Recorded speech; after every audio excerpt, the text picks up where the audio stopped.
స్వరాలు అద్భుత వర్ణం. అది నేర్చుకున్నామంటే ఎన్ని ధాతు స్వరాలు ఎంత చేశారు, అంతవరకు చేశారు.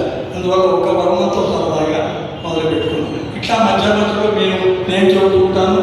వారు ఇంటర్నేషనల్ లెవెల్లో దాదాపుగా 10 దేశాలు తిరిగినటువంటి వైలిస్టు, 100 మంది శిష్యులు,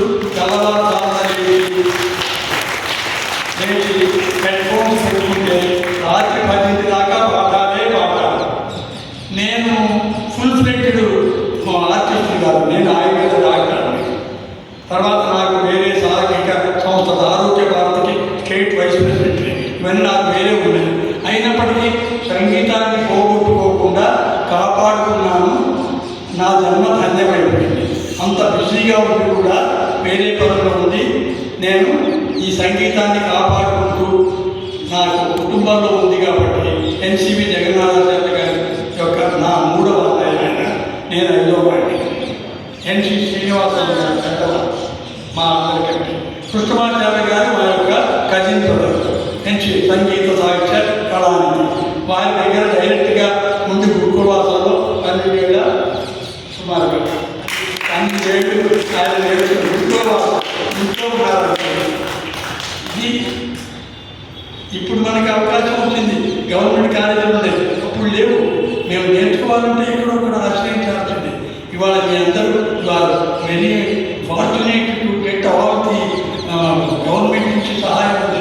ఈ రకంగా మీరు అదృష్టవంతులు. ఈ తరపాటు ఈ అదృష్టాన్ని కాపాడుకోండి.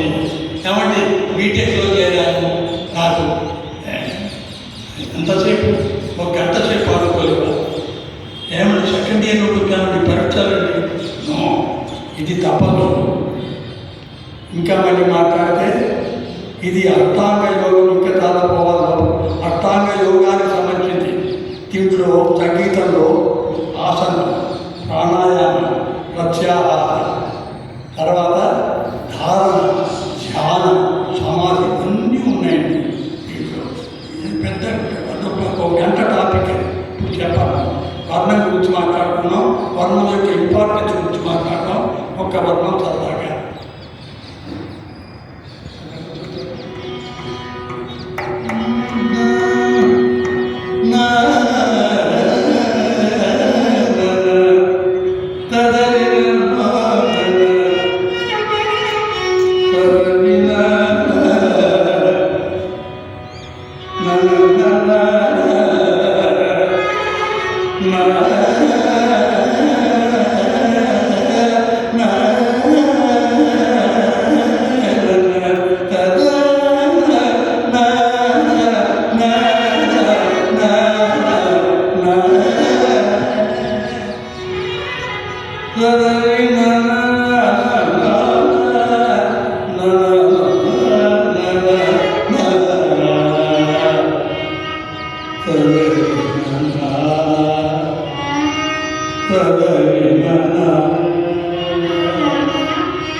ఎగ్జామ్ చేయాలి, కంటెంట్ తీసుకోండి అంతే.